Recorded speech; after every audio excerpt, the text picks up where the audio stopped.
Selamat pagi saudara dan sahabat dimanapun Anda berada. Senang berjumpa di dalam One Verse a Day. Kita mau merenungkan firman Tuhan hari ini. Mari kita berdoa. Ya Allah, kami sungguh bersyukur untuk hari baru yang Tuhan beri, untuk kekuatan, pengharapan, iman di dalam Tuhan. Kami mau belajar dan merenungkan firman-Mu, biarlah Engkau hadir melawat dan menerangi kami semua. Terima kasih Bapa, di dalam Kristus kami berdoa. Amin. Saudara yang dikasihi Tuhan, firman Tuhan hari ini dari Ibrani 12 ayat 2. Marilah kita melakukannya dengan mata yang tertuju pada Yesus, yang memimpin kita dalam iman, dan yang membawa iman kita itu kepada kesempurnaan, yang dengan mengabaikan kehinaan, tekun memikul salib ganti sukacita yang disediakan bagi Dia, yang sekarang duduk di sebelah kanan tahta Allah. Saudara, surat Ibrani berbicara tentang iman dengan cara yang khas, sebab penulisnya memanfaatkan baik perjanjian lama maupun gagasan-gagasan dari budaya dan filsafat Yunani. Banyak kalangan beragama pada abad pertama, baik dari kalangan Yahudi maupun non-Yahudi, ini mempunyai sejumlah pertanyaan menyangkut iman Kristen. Surat Ibrani memperlihatkan bagaimana kekristenan didasarkan pada tradisi Yahudi, tetapi sekaligus juga menjelaskan bahwa keduanya memang berbeda. Perbedaan utama terletak pada diri Yesus Kristus, yang oleh jemaat Kristen dipandang sebagai imam besar yang sempurna. Ia mempersembahkan dirinya sebagai kurban yang sempurna untuk menghapus dosa manusia, sekali untuk selama-lamanya. Dengan kematian dan kebangkitannya, Yesus telah membuka jalan bagi semua manusia untuk datang kepada Allah. Pengampunan dosa dan kehidupan baru yang ditawarkan Yesus dimungkinkan hanya karena iman, saudara. Bagi para pengikut Yesus, imanlah yang menjadi dasar utama dari segala sesuatu yang diharapkan dan bukti dari segala sesuatu yang tidak dilihat. Penulis memuji tokoh-tokoh iman di masa lampau. Merekalah yang menjadi bagian dari saksi-saksi yang menyaksikan serta juga mendukung jemaat Kristen yang sedang menjalani perlombaan iman. Saudara, ayat yang kita baca hari ini mengajak setiap orang Kristen untuk melakukan perlombaan iman dengan mata yang tertuju pada Yesus. Dialah yang memimpin kita di dalam iman dan yang membawa iman kita itu kepada kesempurnaan.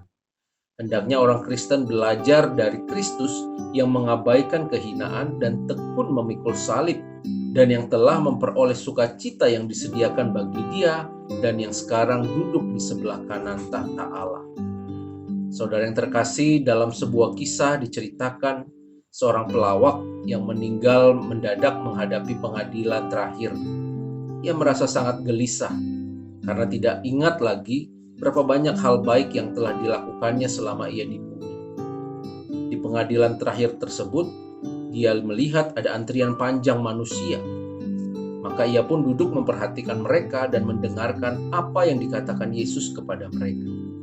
Setelah membuka buku besarnya, Kristus berkata kepada orang yang paling depan dalam barisan, "Aku melihat di sini bahwa ketika aku lapar dan engkau memberi aku makan. Hai hamba yang baik, masuklah ke dalam surga."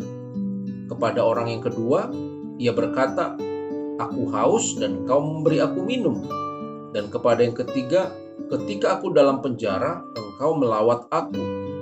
Demikianlah berlangsung terus. Ketika setiap orang yang duluan antri dihakimi dan akhirnya masuk surga. Tapi pelawak itu memeriksa batinnya dan merasa bahwa ia mempunyai suatu masalah yang besar, yang sangat ditakutinya. Ia merasa tidak pernah memberi kepada seorang pun makan atau minum, dan juga tidak pernah melawat orang sakit atau orang yang ada di penjara. Maka tibalah gilirannya, saudara. Dengan gemetar, ia menanti Yesus mengamati buku besarnya itu. Kemudian Yesus memandangnya dan berkata, "Ya, tidak banyak yang tertulis di sini. Tetapi meskipun demikian, engkau sungguh telah berbuat sesuatu. Ketika aku sedih dan bimbang, dan batinku tertekan, engkau datang dan menceritakan kepadaku kisah-kisah jenaka yang membuat aku tertawa terbahak-bahak, dan hatiku menjadi girang. masuklah ke dalam surga. Saudara, kisah ini mau mengatakan bahwa perbuatan dalam bentuk apapun hendaknya tidak diremehkan atau diabaikan. Pada setiap orang memang diberikan kemampuan dan karunia yang berbeda satu dengan lainnya. Dan setiap pemberian tersebut sangatlah unik, saudara, dan itu dapat digunakan untuk mengerjakan panggilan kita sebagai orang-orang percaya. Walaupun itu kecil dan rendah, tidak berharga sepertinya di hadapan manusia, tetapi bagi Tuhan itu dapat menjadi sebuah alat perlombaan iman kita semasa di bumi ini. Saudara, mari kita kerjakan keselamatan yang dianugerahkan Tuhan itu. Kita melakukan pertandingan sambil terus memandang Yesus, Sang Pemimpin kita yang agung. Saya percaya Roh Kudus pasti menuntun dan menolong kita semua. Amin. Mari kita berdoa. Ya Allah, kami sungguh bersyukur untuk firman Tuhan yang boleh kami dengar dan kami renungkan. Kami diingatkan hari ini agar kami senantiasa mengerjakan pertandingan perlombaan iman dengan terus memandang Kristus, Sang Pemimpin kami. Di dalam Engkau kami akan dibawa kepada kesempurnaan. Pegang tangan kami ya Bapa di dalam memenuhi pertandingan iman ini. Di dalam Kristus kami berdoa.